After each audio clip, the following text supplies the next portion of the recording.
Buenos días, iglesia, ¿cómo están? Buenos días, iglesia, ¿cómo están? Bien, excelente.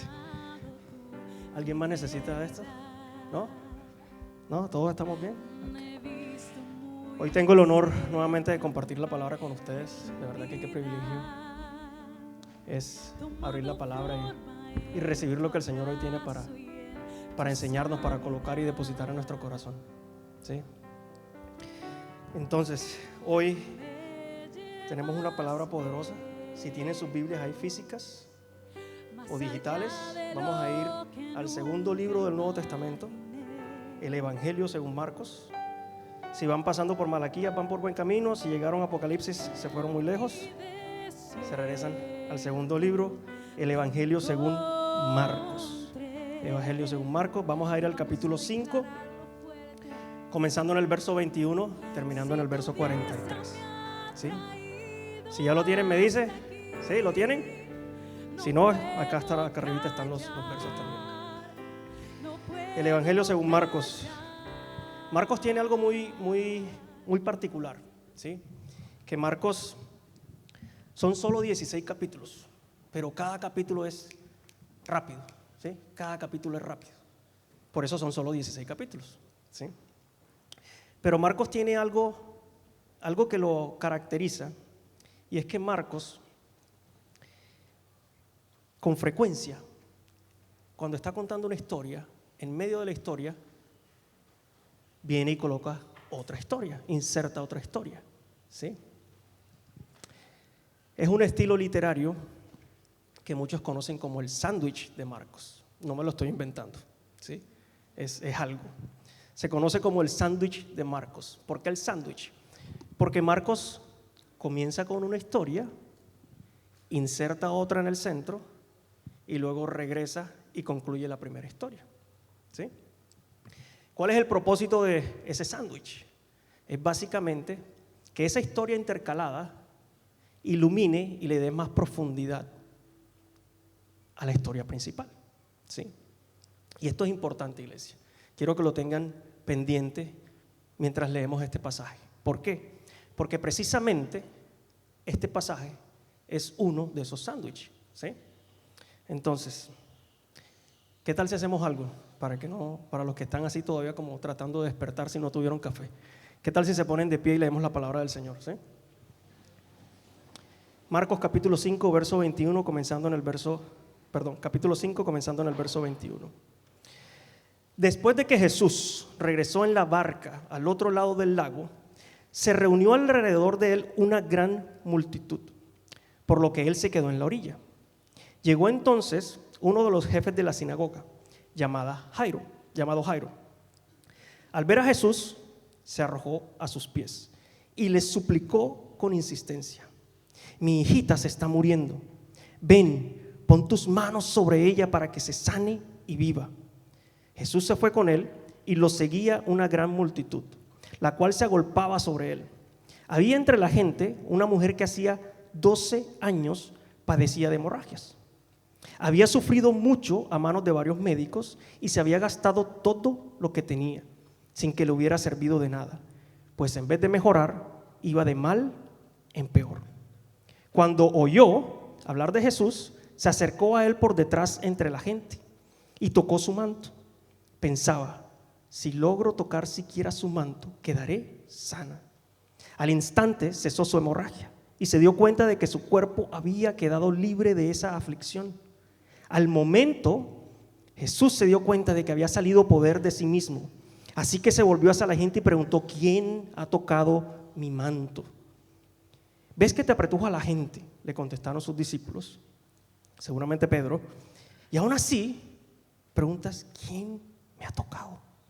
Pero Jesús seguía mirando a su alrededor para ver quién lo había hecho. La mujer, sabiendo lo que había sucedido, se acercó temblando de miedo y arrojándose a sus pies, confesó toda la verdad. Hija, tu fe te ha sanado, dijo Jesús. Vete en paz y queda sana de tu aflicción. Todavía estaba hablando Jesús cuando llegaron unos hombres de la casa de Jairo, jefe de la sinagoga, para decirle: tu hija ha muerto, ¿para qué sigues molestando al maestro? Sin hacer caso de la noticia, Jesús dijo al jefe de la sinagoga: no tengas miedo, nada más cree. No dejó que nadie lo acompañara excepto Pedro, Santiago y Juan, el hermano de Santiago. Cuando llegaron a la casa del jefe de la sinagoga, Jesús notó el alboroto y que la gente lloraba y daba grandes alaridos. Entró y dijo: ¿por qué tanto alboroto y llanto? La niña no está muerta, sino dormida. Entonces empezaron a burlarse de él, pero los sacó a todos. Tomó consigo al padre y a la madre de la niña y a los discípulos que estaban con él, y entró a donde estaba la niña. La tomó de la mano y le dijo: Talita cum, que significa niña, a ti te digo, levántate. La niña, que tenía 12 años, se levantó enseguida y comenzó a andar. Ante este hecho todos se llenaron de asombro. Él dio órdenes estrictas de que nadie se enterara de lo ocurrido y les mandó que dieran de comer a la niña. Padre, Señor, hoy colocamos este tiempo, Dios bendito, en tus santas manos, Señor. Que sea tu palabra, Señor. Que seas tú, Señor, obrando en nuestros corazones. Que siembres esta palabra, Padre Santo, para que transforme, Señor, vidas. Dios, glorifícate, Señor, en esta enseñanza, Dios. Háblale a tu iglesia, Señor. Danos oídos para escuchar, corazones, Señor, dispuestos para recibir, Dios. Te damos gracias en el nombre de Jesús. Amén y amén. Iglesia, pueden ponerse de pie. Muchas gracias.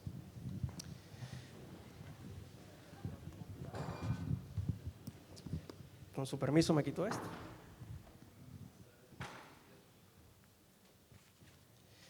Listo, tremenda historia, ¿no? Sé que muchos estamos familiarizados con ella. Marcos capítulo 5. Entonces este pasaje empieza con este hombre llamado Jairo que acude a Jesús porque su hija se está muriendo, ¿sí? En medio de la historia, Marcos nos habla de la mujer con el flujo de sangre.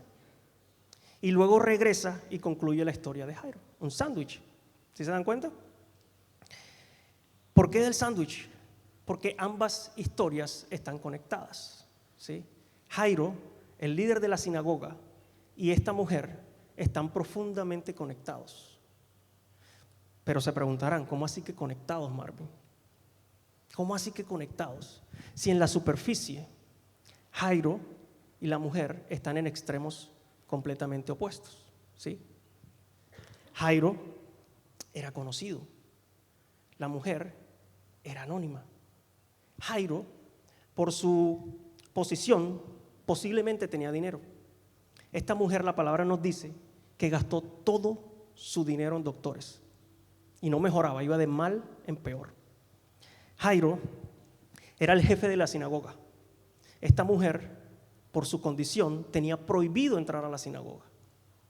Durante 12 años, ¿sí?, mientras su hija crecía, la casa de Jairo se llenaba de gozo, de alegría. Durante esos mismos 12 años, la casa de esta mujer se llenaba de miseria, de desesperación. Obviamente en la superficie no hay conexión, ¿sí? En la superficie parece no haber conexión, pero ¿cuántos saben que al leer la palabra no podemos quedarnos en la superficie? ¿Sí? Tenemos que mirar más allá, tenemos que profundizar, porque la superficie sí los separa, pero algo más profundo los une. Algo más profundo los lleva al mismo lugar, a los pies de Jesús.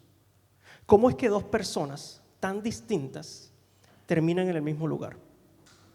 ¿Cómo es que dos personas aparentemente sin nada en común terminan a los pies de Jesús? Entonces muchos podrán decir la vida, pero si somos específicos, el dolor hace eso. El dolor hace eso, porque el dolor sabe cómo empujarte a lugares donde tú normalmente no irías, donde por propia voluntad no irías. Porque el dolor desnuda, el dolor expone lo que realmente crees.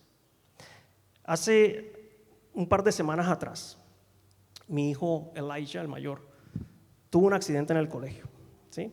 Terminó fracturándose la clavícula. Un día normal en la vida de un niño, ¿cierto?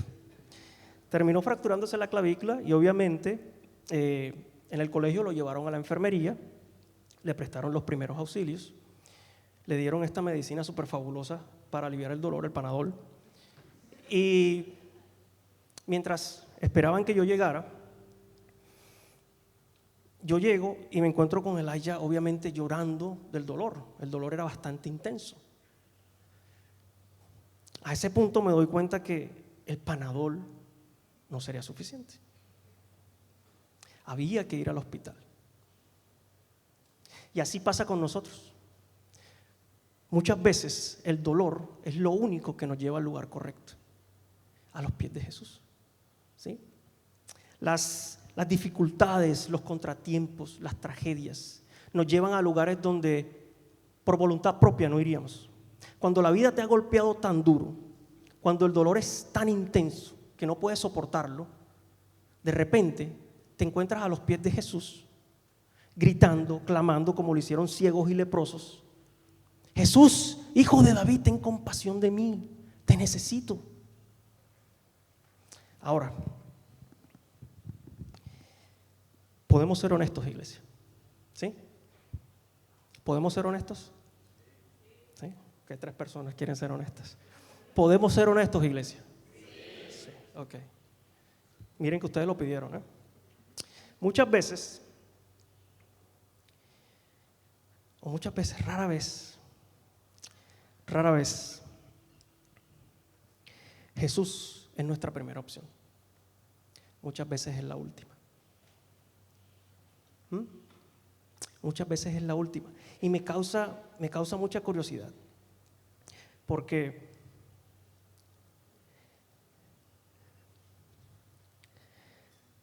lloramos muchas veces por un milagro, pedimos sanidad, lloramos por misericordia. Y cuando Jesús responde, de repente, la fe se vuelve conveniente. Gritamos desde la tormenta, y cuando Jesús calma la tormenta, de repente el asistir a la iglesia se vuelve opcional. Suplicamos que Jesús remueva montañas, y cuando Jesús las remueve, nos tomamos una selfie, le damos la espalda y seguimos nuestro camino. O corremos hacia Jesús cuando no encontramos otra salida, cuando estamos entre la espada y la pared, y cuando Jesús nos libera, de repente,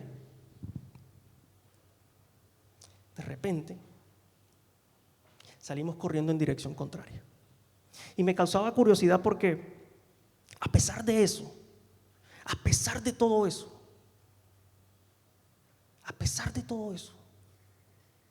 su paciencia, su amor son tan incomprensibles que aun cuando hacemos eso, Él permite que nos acerquemos. Aun cuando lo hemos tratado como nuestra última opción. Yo no sé cuántos de ustedes conocen el testimonio de Ayaan Hirsi Ali. Sí, la pueden buscar en internet. Ayaan Hirsi Ali es una mujer brillante, ¿sí? Tiene una preparación académica impresionante. Y esta mujer era reconocida como una de las voces más fuertes del ateísmo. De hecho, uno de sus mentores era uno de los grandes líderes del ateísmo, o es uno de los grandes líderes del ateísmo. Durante años, esta mujer atacó la fe. Años, iglesia. Pero mientras ella atacaba la fe, vivía en una depresión profunda.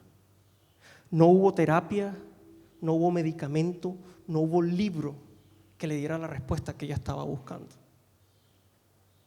Solo en su punto más bajo, en un dolor desesperante, esta mujer corrió a los pies de Jesús. Hoy día, Ayaan Hirsi Ali es una defensora apasionada del Evangelio, inclusive en contra del que un día fue su mentor. Ese es el poder del Evangelio, iglesia. Ese es el poder de correr a los pies de Jesús. Una de sus frases más célebres, y cito lo que dice, es: finalmente descubrí que la vida sin consuelo espiritual era insoportable. Incluso autodestructiva. Hay milagros, iglesia, que requieren desesperación. Algunos milagros te obligan a salir de tu zona de confort, ¿sí? A ignorar miradas, opiniones, a empujar obstáculos, inclusive abrirte camino entre la multitud. Lo que pasa es que muchas veces queremos milagros sin movernos, sin salirnos de nuestra comodidad. Por eso, muchas veces el Señor permite que el dolor nos empuje a donde normalmente no iríamos por gusto, a donde normalmente no iríamos por voluntad propia, a sus pies. A sus pies, que es donde precisamente la palabra nos dice que Jairo se arrojó, ¿sí? Otras versiones dicen, Jairo se inclinó, se postró completamente a sus pies. Ahora, no olvidemos quién era este hombre, ¿sí? Este hombre no era un fariseo, no era un escriba, no era un rabino, no era un académico, pero este hombre era el responsable de organizar el culto, era el responsable de adquirir los pergaminos de las escrituras, era el responsable de invitar predicadores, era un hombre de influencia, era el líder de la sinagoga.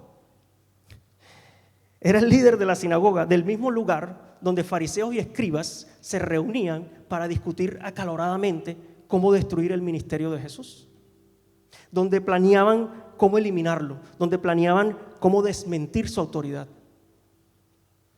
Y aquí está este hombre, el líder de la sinagoga, enfrentando una crisis que lo hace correr directo a los pies de Jesús. Una crisis que los escribas, los fariseos, los académicos, los críticos, los rabinos no podían resolver. Su hija se está muriendo y él necesita un milagro. Entonces Jairo, ahí están los versos, los primeros versos, Fabián, si quieres los colocas. Jairo hace algo que rompe el teatro religioso.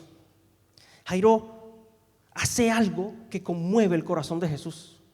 Jairo se acerca a Jesús no con la soberbia del que manda, sino desde la fragilidad del que clama por ayuda. Jairo, tal vez por primera vez en su vida, se acerca a Dios con manos temblorosas y verdad desnuda. Y es justo en ese momento, justo en ese instante, donde todo comienza a cambiar para él. Mi hija se está muriendo. Esa es la verdad. Esa es la verdad. Jairo está siendo honesto. Él está reconociendo su crisis. Pero luego, inmediatamente le dice, pero ven, coloca tus manos sobre ella para que se sane y viva. Miren, la fe no niega el dolor. La fe no niega el dolor. Lo que hace es despojarle toda autoridad sobre tu vida. Eso hace la fe. Despojarle toda autoridad sobre tu vida. Entonces Jairo le dice a Jesús, mi hija se está muriendo, reconociendo su crisis, pero ven, coloca tus manos sobre ella. El dolor había hecho que Jairo viera algo que los fariseos no vieron, algo que los escribas pasaron por alto, algo que los rabinos no entendieron. El dolor le abrió los ojos a Jairo a lo que la religión había olvidado. Jesús, ir a los pies de Jesús, ir a los pies de Jesús. Entonces Jairo se acerca a Jesús y le dice, Señor, yo he escuchado todo lo que dicen de ti, he escuchado todo lo que dicen de ti, he escuchado todas las razones por las cuales tú no encajas como el Mesías.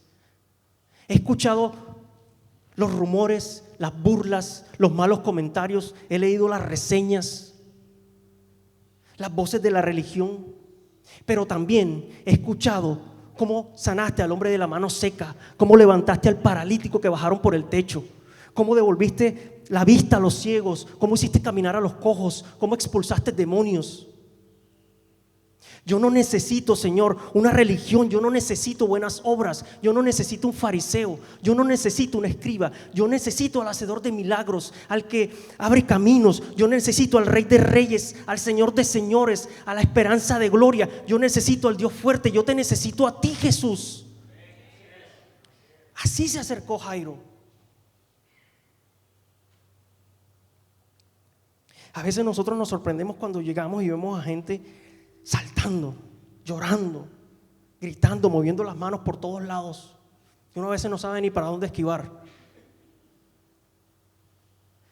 Pero lo que estamos viendo, iglesia, es gente con un corazón hambriento de su presencia. Ven, pon tus manos sobre ella para que se sane y viva. La palabra nos dice entonces que Jesús acepta acompañar a Jairo. Pero yo quiero que se imagínense en un momento esa historia. Imagínenselo. Jairo no solamente tuvo que atravesar la multitud una vez, 2 veces tuvo que hacerlo. Una para llegar a Jesús y la otra para llevarlo a su casa. Pero pónganse en las sandalias de la gente. Imagínense esas calles abarrotadas, saturadas de gente. Gente empujándose, gente apretándose, hombro con hombro, manos por todos lados. Los discípulos ahí tratando de resistir la multitud, tratando de proteger a Jesús, inclusive tratando de abrirle camino para que él siguiera a Jairo. Era un caos, iglesia, era un caos. Polvo en el aire, la gente gritando, manos extendiéndose por todas partes. Y mientras tanto, Jairo, el corazón de Jairo, latiendo cada vez más rápido, cada vez más rápido. Porque cada segundo era importante, cada segundo contaba. Porque era una situación de vida o muerte.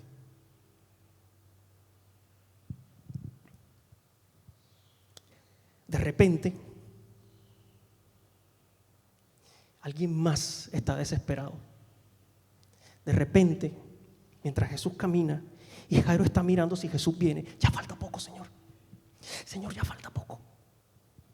Y mientras Jesús camina, alguien más toca su manto. Una interrupción, iglesia. Una interrupción. Mientras la gente grita, mientras manos están tocándolo, Jesús se detiene. Jairo voltea y parece que el tiempo se congela para Jairo. Todo se vuelve silencioso, así como están ustedes ahora. Así. Porque lo único que resuena en su mente es: ¿qué pasó? ¿Por qué Jesús se detuvo? Imagínense a Jairo. ¿Por qué Jesús se detuvo? Tal vez gritándole: Pedro, Pedro, Pedro, ¿qué pasó? Y Pedro,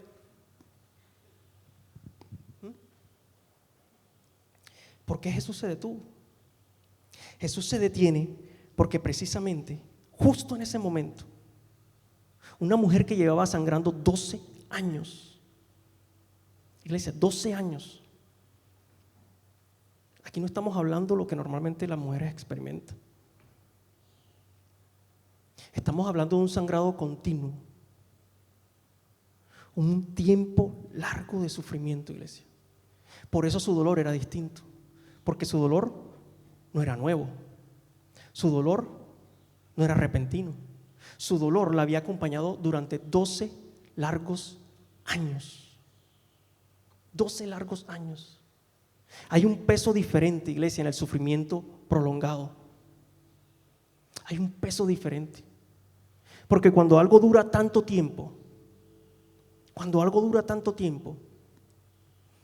se convierte en una carga que moldea tu vida. Se convierte en parte de ti. Se convierte en tu identidad. ¿Conoces la rutina? ¿Conoces los medicamentos? ¿Conoces las recetas médicas? ¿Conoces las maneras de sobrevivir cada día? A tal punto que ya no recuerdas que se siente estar bien, que se siente estar sano. Ya no recuerdas que se siente estar pleno. Así vivía esta mujer. Y no solamente eso. Esta mujer tenía un problema social y espiritual. Porque en la cultura judía, una mujer así se consideraba ceremonialmente impura. Ceremonialmente impura. Levíticos 15 establecía que todo lo que tocara era impuro. Imagínense, todo lo que tocaba era impuro. Su ropa era impura, sus sandalias eran impuras, sus sábanas eran impuras. Inclusive las personas que la tocaran necesitaban purificación. En esa sociedad, si tú conocías que alguien tenía una condición así, te mantenías alejado.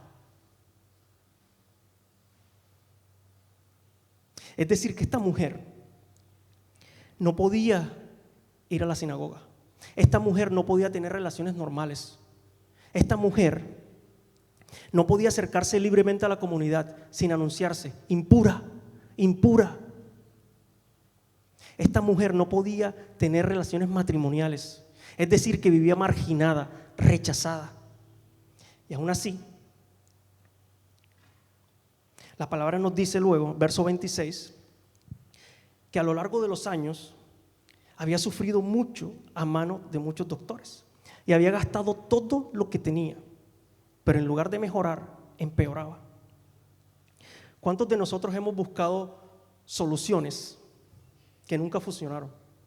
¿Cuántos de nosotros hemos ido al doctor equivocado? Porque les digo algo,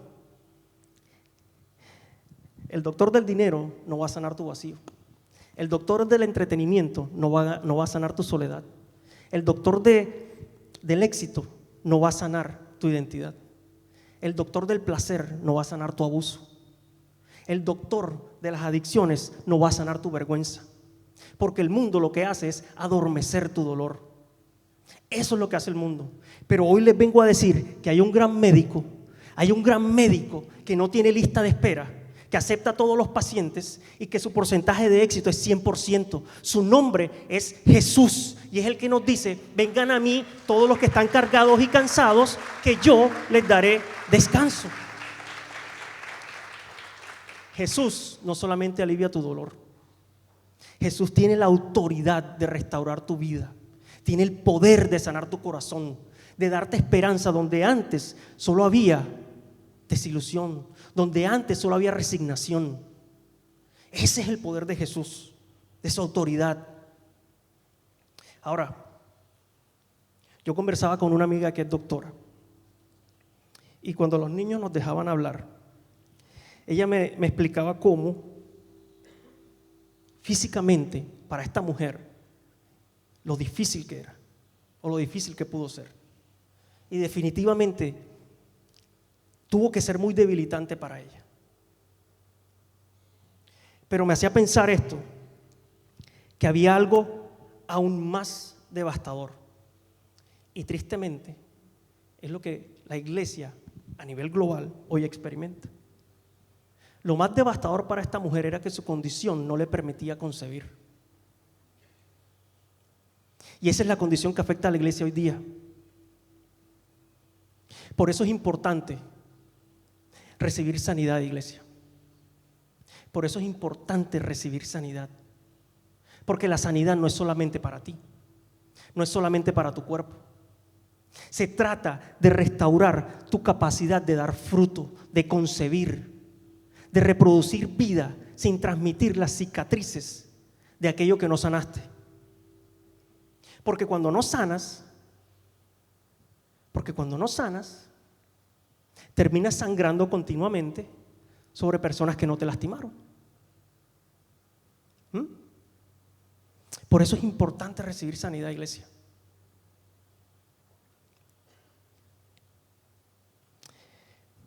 ¿Cuántos de los que están aquí hoy o los que están en casa tienen heridas que no quieren repetir? Tienen heridas que no quieren reproducir en otra generación, en sus hijos. ¿Cuántos? Porque simplemente desearlo no lo va a hacer.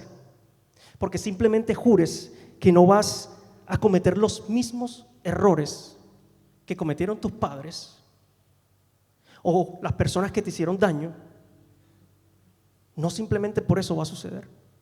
Hasta que tú no permitas que la autoridad y el poder de Jesús te sanen, lo que puede pasar y lo que muchas veces pasa es que simplemente terminas recreando el mismo ciclo.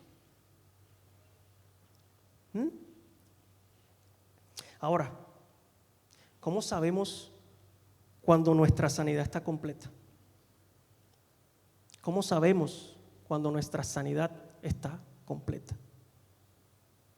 Cuando la sangre de sus heridas detiene la sangre de las tuyas. Ahí es donde tú sabes que tú ya estás sano.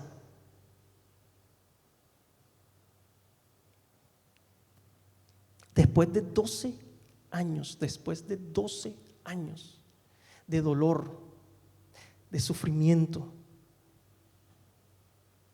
de decepción, esta mujer viene a Jesús y viene cargada con todo lo que ha vivido durante más de una década. 12 años, iglesia.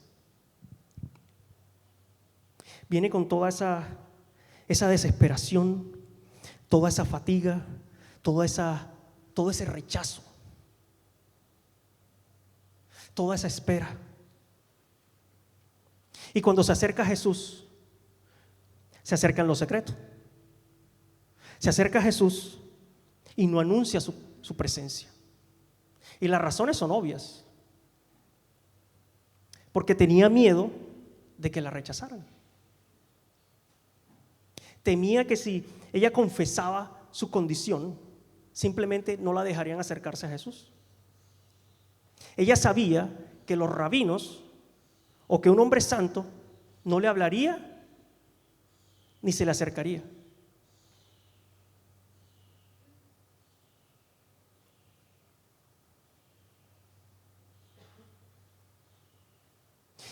Y además de eso, si la multitud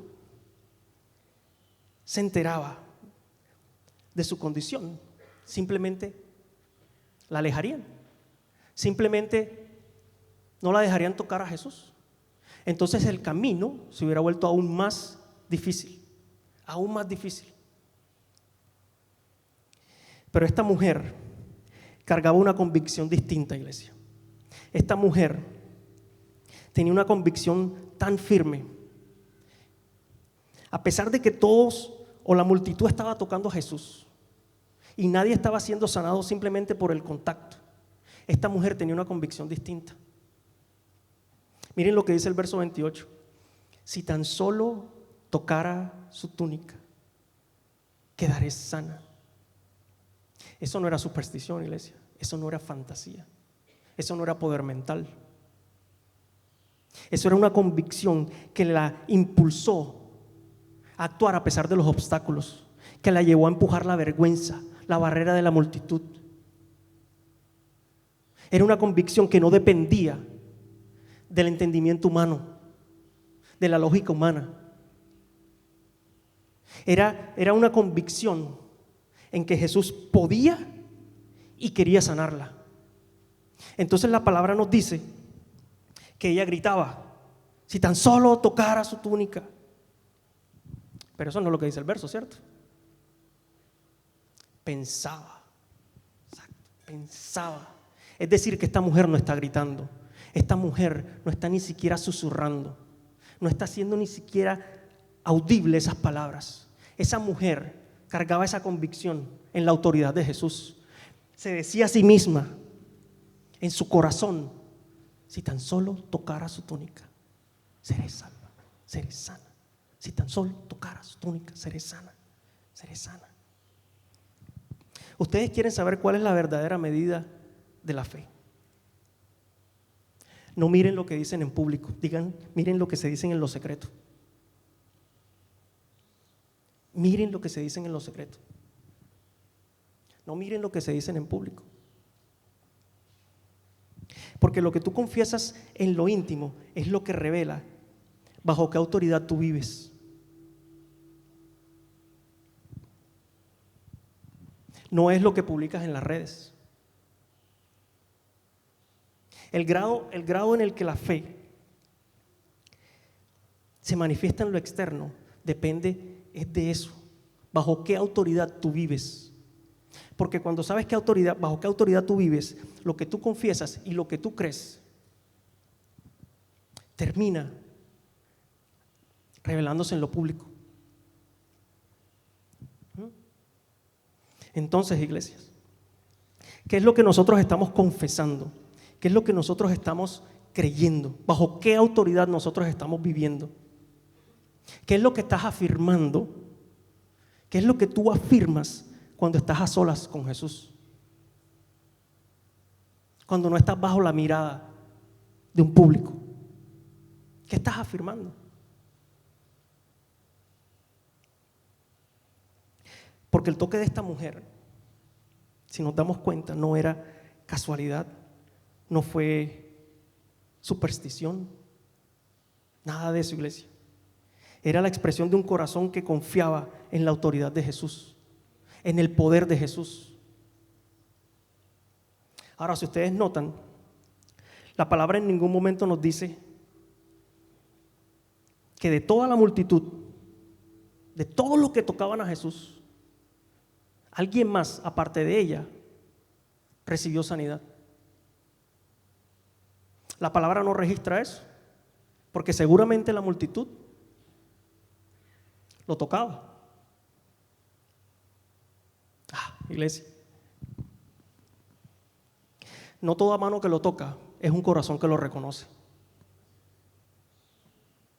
No toda mano que toca a Jesús es un corazón que lo reconoce. Y esta mujer sí que lo reconocía. Esta mujer sí que lo reconocía. Marvin, pruébalo. Okay. Se los voy a probar. En el Antiguo Testamento hay una profecía en el libro de Malaquías. Traten de decir eso rápido. En el Antiguo Testamento, en el libro de Malaquías, hay una profecía que habla acerca del poder sanador del Mesías. Malaquías 4:2 dice: sin embargo, para ustedes que temen mi nombre, se levantará el sol de justicia con sanidad en sus alas. Saldrán libres, saltando de alegría como becerros sueltos en medio de los pastos. Se levantará el sol de justicia con sanidad en sus alas. Saldrán libres, saltando de alegría como becerros sueltos en medio de los pastos.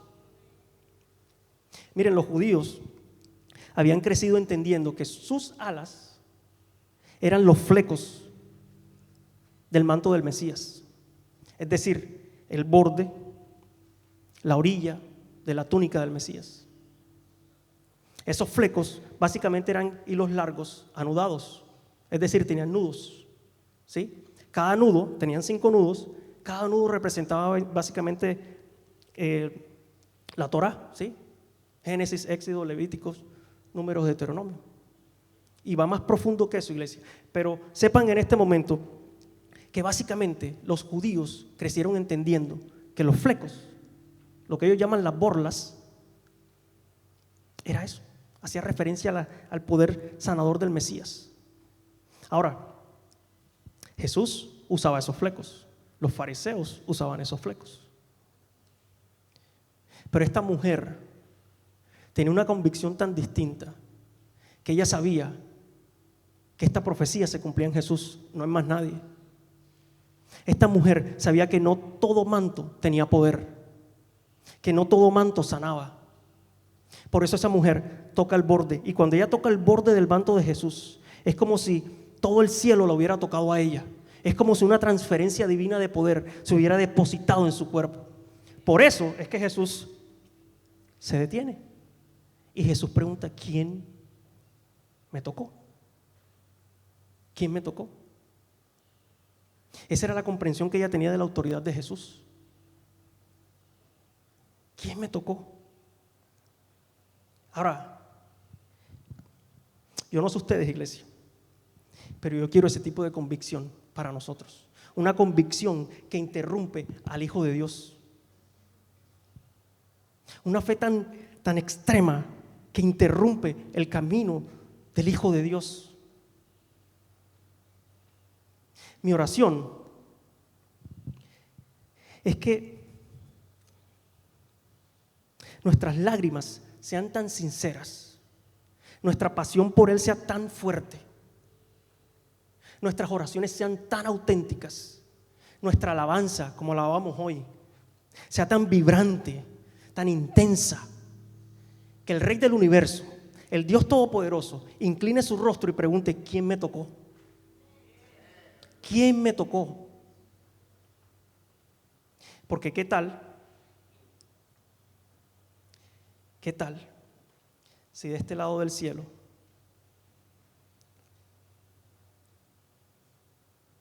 tenemos la responsabilidad, iglesia, de levantar ese tipo de fe? De esa fe que cree en su autoridad hasta tal punto que atraviesa la multitud para tocarlo.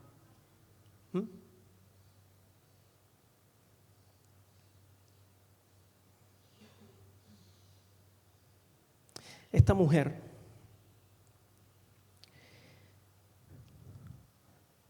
confiaba tanto en la autoridad de Jesús que presionó. Esta mujer atravesó la multitud. Esta mujer persistió. Esta mujer tocó su manto. Esta mujer ministró el corazón de Jesús. Y yo te pregunto hoy, iglesia, ¿estás dispuesto a ministrar el corazón de Jesús?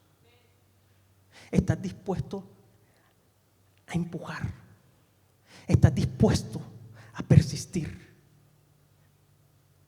A tal punto que atraviesas la multitud.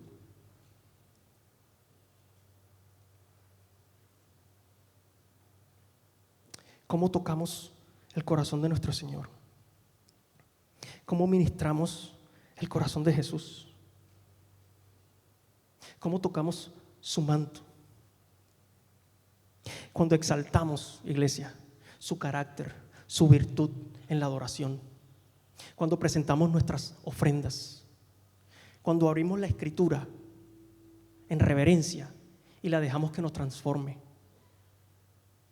Cuando amamos a nuestro prójimo, no al que nos cae bien. Cuando perdonamos a los que nos ofenden. ¿Cómo tocamos su manto? ¿Cómo ministramos su corazón? Cuando testificamos. Cuando compartimos la iglesia. Yo les pregunto ahorita si podíamos ser honestos. ¿Podemos seguir siendo honestos? Pero lo dicen como con miedo. ¿Podemos seguir siendo honestos? Okay. Porque esta que les voy a dar no es popular. Pero aquí no estamos buscando popularidad, iglesia. Aquí estamos detrás de la verdad. ¿Cómo tocamos su manto? Cuando no dejamos de congregarnos. Cuando no dejamos de congregarnos. Pero es que yo no voy a la iglesia. Yo no me congrego. Yo abro la Biblia en mi casa y me reúno con alguien. Entonces no has leído Hebreos 10. Entonces te saltaste Hebreos 10. Se las dejo de tarea, iglesia. Busquen Hebreos 10.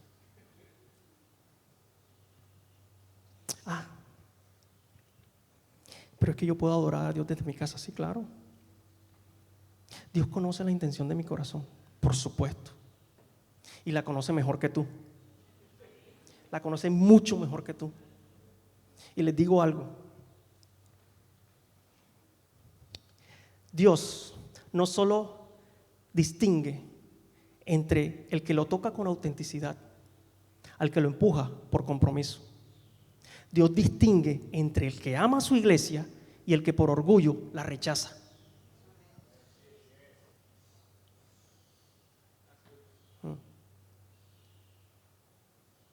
Cuando no dejamos de congregarnos. Hebreos 10. Hebreos 10. ¿Quién tocó el borde de mi túnica? Y aquí es donde el sándwich. ¿Alguno estaba en Subway? ¿sí?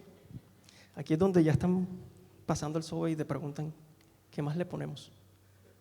Aquí es donde el sándwich se pone más sustancioso.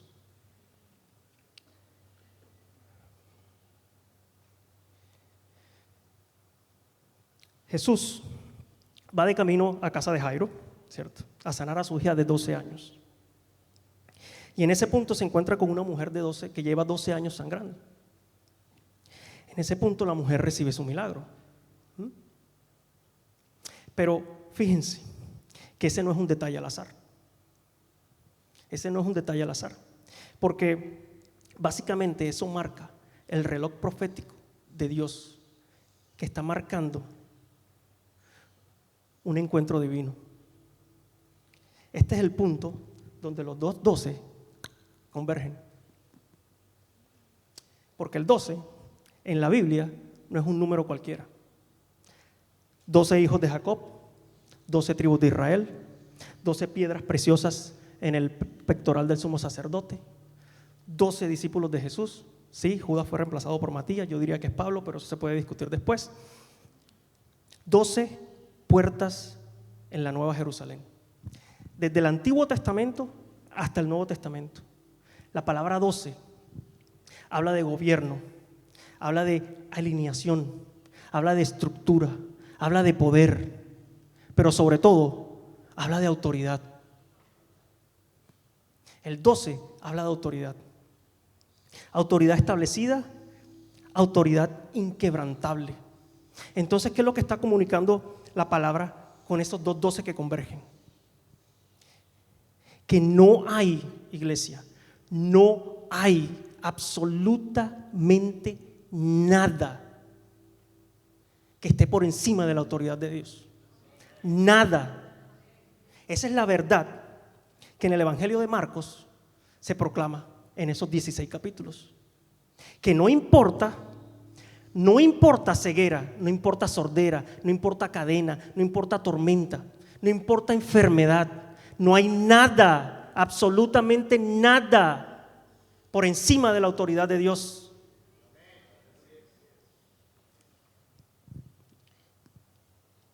Entonces, cuando el 12 de la niña y el 12 de la mujer se encuentran, es un mensaje claro del cielo.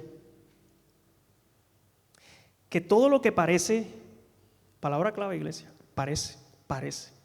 Todo lo que parece fuera de control, sigue bajo control de Cristo. Porque la autoridad suprema descansa en Él. La autoridad suprema descansa en Él.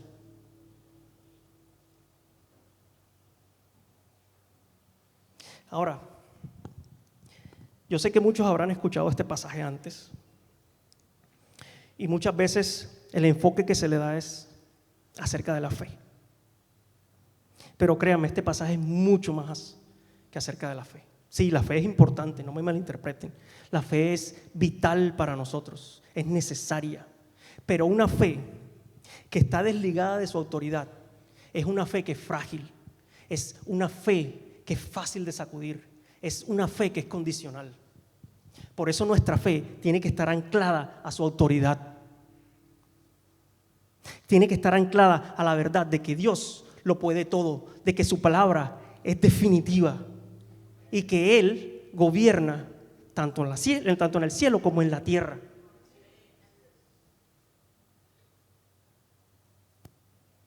Entonces, cuando nuestra conciencia se profundiza, se cimenta en la autoridad de Dios, cuando lo reconocemos a Él como aquel que tiene autoridad sobre todas las áreas de nuestra vida, nuestra fe se expande. Nuestra fe se expande. Entonces, cuando llegan los momentos difíciles, dejamos de ceder la autoridad al poder, al miedo, a la duda, inclusive a la opinión humana. Porque sabemos quién tiene la última palabra, en quién descansa la autoridad suprema. Y esta mujer sí que entendía autoridad. El verso 29 nos dice, ¿está? Verso 29, listo. Gracias, Fabián. Esta mujer sí que entendía autoridad, porque entendió autoridad y recibió poder. Entendió autoridad y el sangrado se detuvo. Entendió autoridad y sintió cómo en su cuerpo recibía sanidad. 12 años llevaba esta mujer. 12 años. Y me causaba curiosidad porque si el propósito era simplemente sanar o detener el sangrado, el verso 29 habría sido el verso final. Pero no lo es. El punto culminante de su historia está en el verso 30 al 34. Porque el milagro no era simplemente sanar el sangrado físico, sino el sangrado espiritual. Ese era el verdadero milagro. Ella llevaba 12 años marginada, rechazada, señalada de impura. Llevaba 12 años con su identidad atada a su problema, a su condición. Por eso Jesús se niega a moverse, a seguir caminando hasta que esta mujer salga del anonimato. Pero a todas estas, imagínense a Jairo. Imagínense la desesperación de Jairo.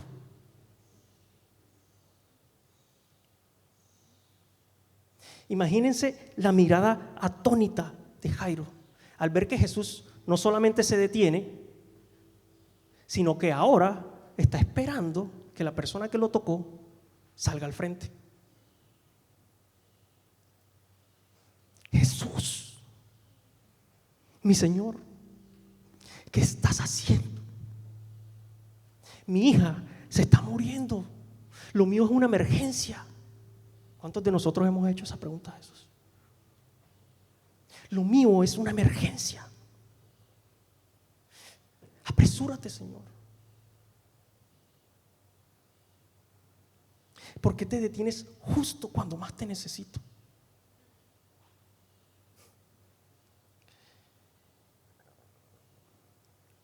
Finalmente, la palabra nos dice que esta mujer se acerca a Jesús temblando.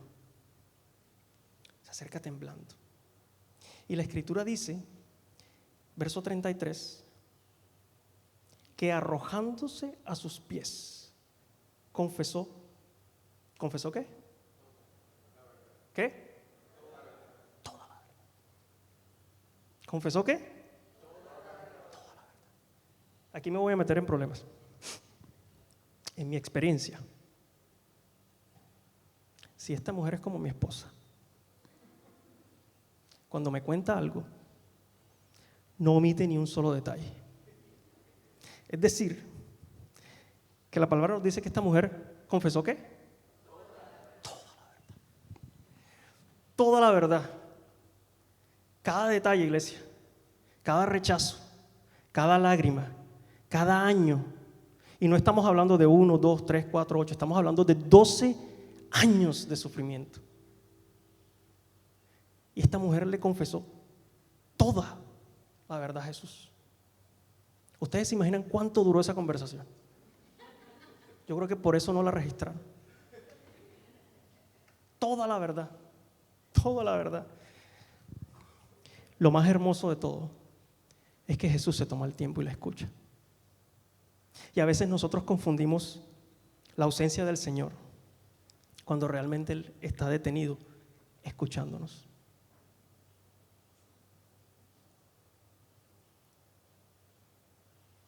Porque Jesús, iglesia, no está interesado en sanar solo los síntomas. Por eso Él va a la raíz del problema y la arranca. Y lo hace una y otra vez en la Escritura. Una y otra vez. Por eso le dice al paralítico. ¿Qué le dice al paralítico? Sin miedo. ¿Qué dice? Tus pecados te son perdonados. Le dice, tus pecados te son perdonados.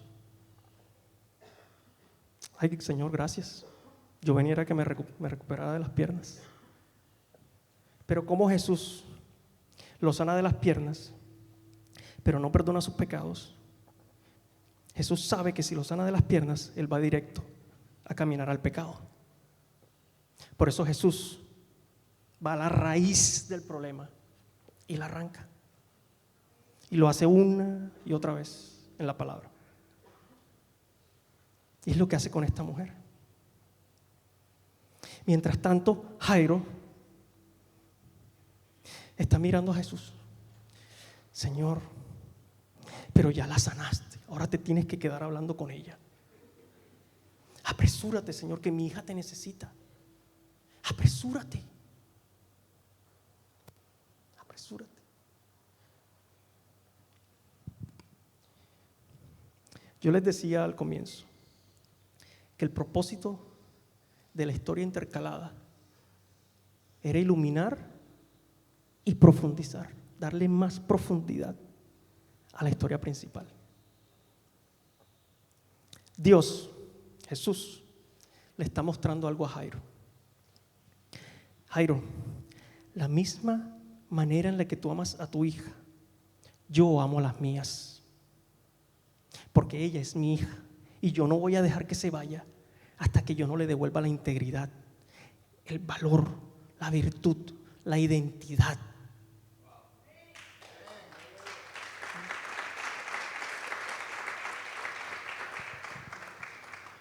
Por eso Jesús le dice algo a esta mujer. Hija, hija, hija. Le dice a esta mujer algo que no le dice a más nadie, por lo menos no de manera directa. Y lo pueden buscar en la palabra. A más nadie de manera directa le dice, hija, hija. Porque es que esta mujer no necesitaba simplemente sanidad física. Ella necesitaba saber que pertenecía a una familia. Ella necesitaba saber que era hija del cielo. Ella necesitaba saber que pertenecía a Dios. Por eso Jesús no está interesado simplemente en sanar los síntomas.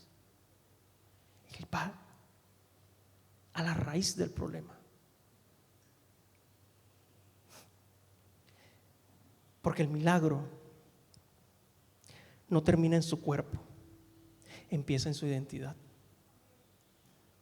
Porque cuando Dios te restaura,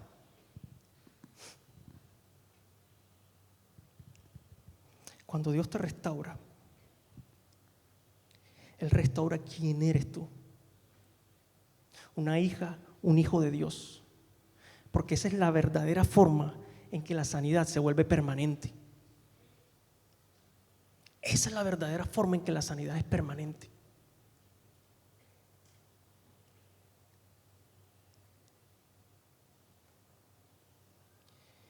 Mientras Jesús hablaba, dice la palabra que llegaron unos hombres de la casa de Jairo.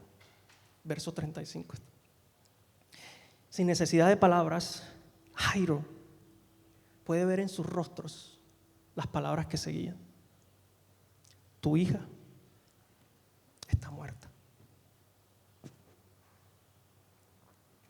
¿Para qué sigues molestando al maestro?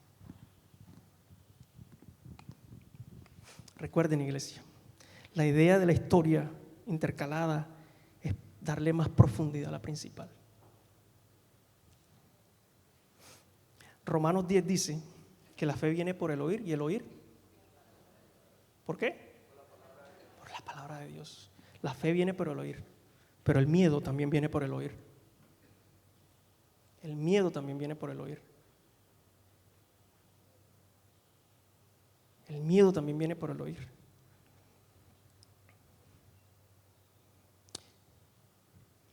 Cuando el ejército israelita estaba enfrentando a los filisteos y sale este gigante con esa armadura esplendorosa, la palabra dice que en ninguna parte dice que ellos se asustaron cuando lo vieron, se asustaron cuando lo escucharon. Cuando lo escucharon. La fe viene por el oír, iglesia. pero también el miedo. ¿Qué voces estamos escuchando? Porque en medio del dolor hay que aprender a filtrar las voces. Porque no todo el que te habla, no todo el que habla a tu alrededor viene a hablar fe. Hay quienes disfrazan incredulidad con hechos. Tu hija está muerta, ¿para qué molestas al maestro? Hablan de lo que ven, mas no de lo que Dios puede hacer. Lo llaman maestro cuando en realidad Él es el camino, la verdad y la vida. Maestro sí, Él puede enseñar, pero Él es la vida y la resurrección. Él es la vida y la resurrección. Hay gente que pone punto final donde es Jesús el que tiene la última palabra, donde es Él el que tiene la autoridad final. Jairo, recuerden, iglesia, sándwich. Si van a Subway, recuerden el sándwich de Marcos, porque el sándwich estratégicamente Marcos tiene 9 sándwiches en el Evangelio según Marcos. Si quieren, cuando terminen van y los buscan. El propósito es de la historia central, de la historia del centro, es darle profundidad a la principal. Jairo no tenía un problema de fe. Jairo tenía un problema de autoridad. Jairo tenía un problema de autoridad. Iglesia, pónganse de pie, por favor. Jairo tenía un problema de autoridad, iglesia. Ustedes recuerdan cómo comienza el pasaje. Fabián, si puedes colocar los primeros versos.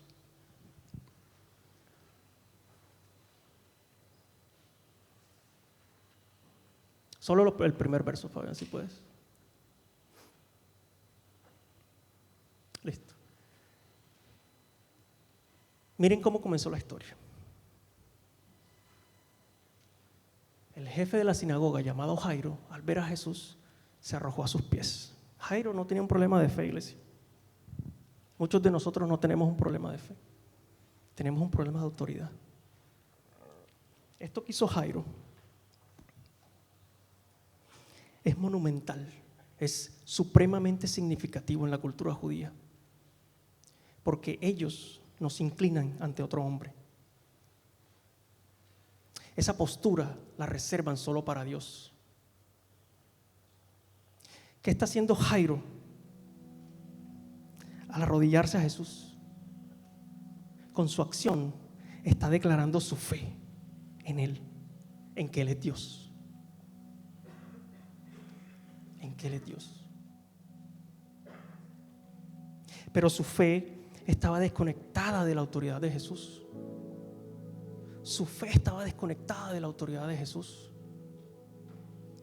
Y Jesús usa la historia de la mujer que tenía una convicción distinta, que entendía autoridad, para mostrarle a Jairo: tu problema no es de fe, tu problema es de autoridad.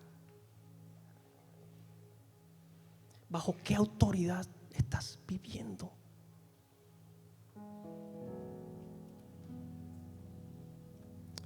Miren, mi esposa puede atestiguar a esto. Batallé con este verso, con estos versos.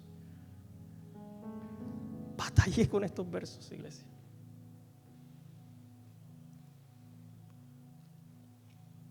Porque yo le preguntaba a Dios: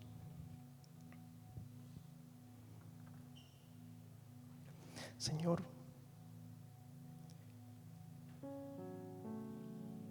porque a veces te tomas tu tiempo,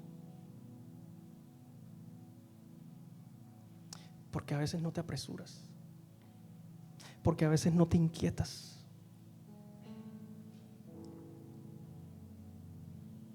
Y Jairo, su historia, me llevó a la historia de Lázaro. Ese amigo que Jesús tanto amaba, que lloró por él.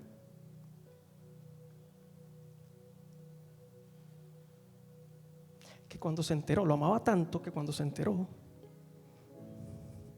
esperó 2 días para ir a verlo.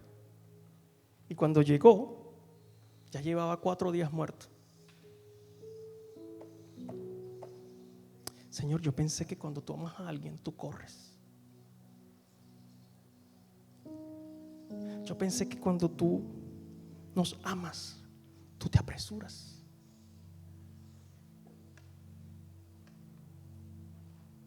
Y lo que Jesús le muestra a Marta y a María, y lo que le muestra a Jairo, y lo que nos está mostrando a todos nosotros, es que Él no necesita correr. Él no necesita apresurarse.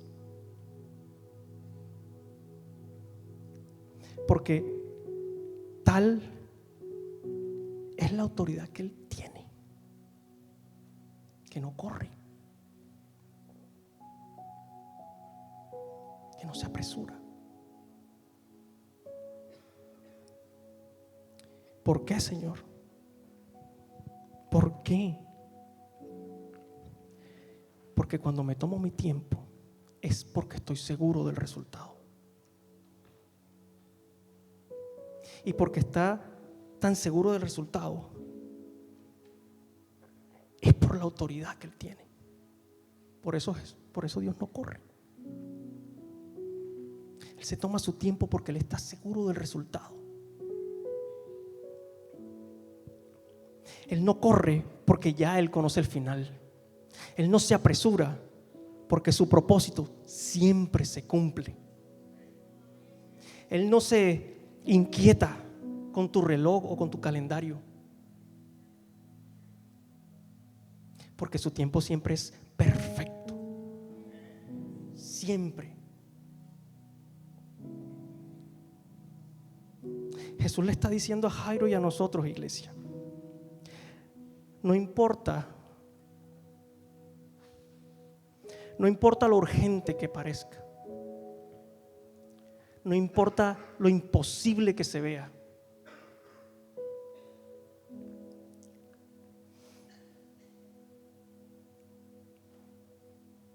lo que yo hago es seguro. Siempre llega a tiempo.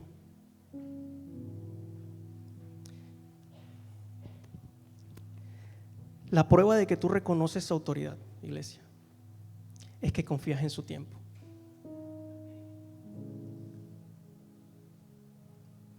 Si Dios está en control, nuestra fe no necesita correr. Nuestra fe necesita alinearse con su autoridad.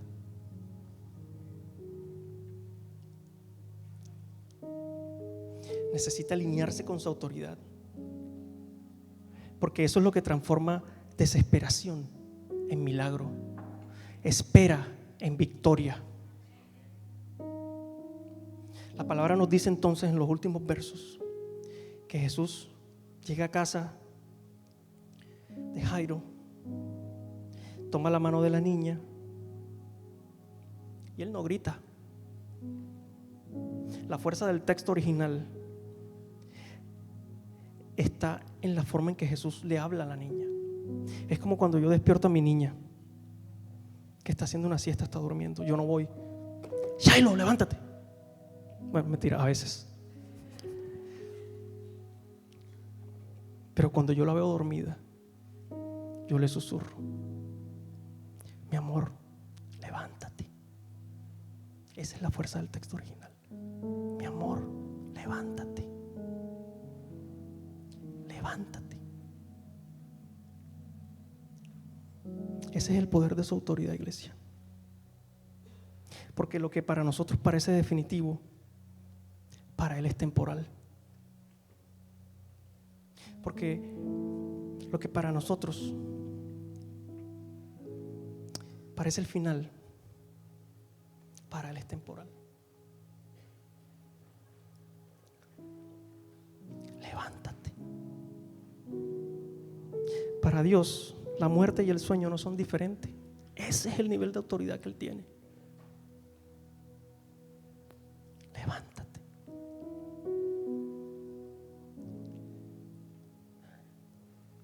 susurro de su boca,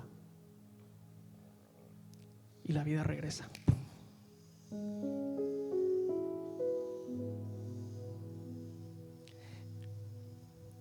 Jairo estaba detrás, o quería lo mismo que esta mujer, sanidad. Jairo quería un toque, mientras Jesús estaba planeando un testimonio. Jairo quería sanidad, pero él no recibió sanidad. Él recibió resurrección, iglesia. Resurrección. No sé cuál sea la herida por la cual estés sangrando continuamente. No lo sé. Pero Dios se ha detenido y te está escuchando.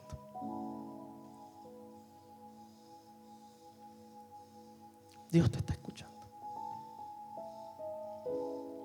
Y no se mueve hasta que tú no salgas del anonimato. De la misma forma, Jairo, en que tú amas a tus hijas, a tu hija, yo amo a mis hijas.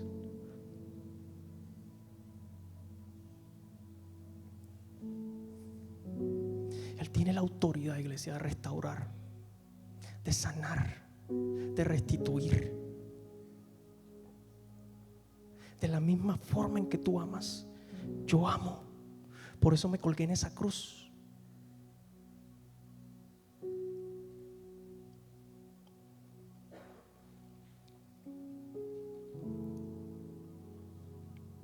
Mi invitación hoy, iglesia, es: vamos a permitir que nuestra fe se alinee con su autoridad.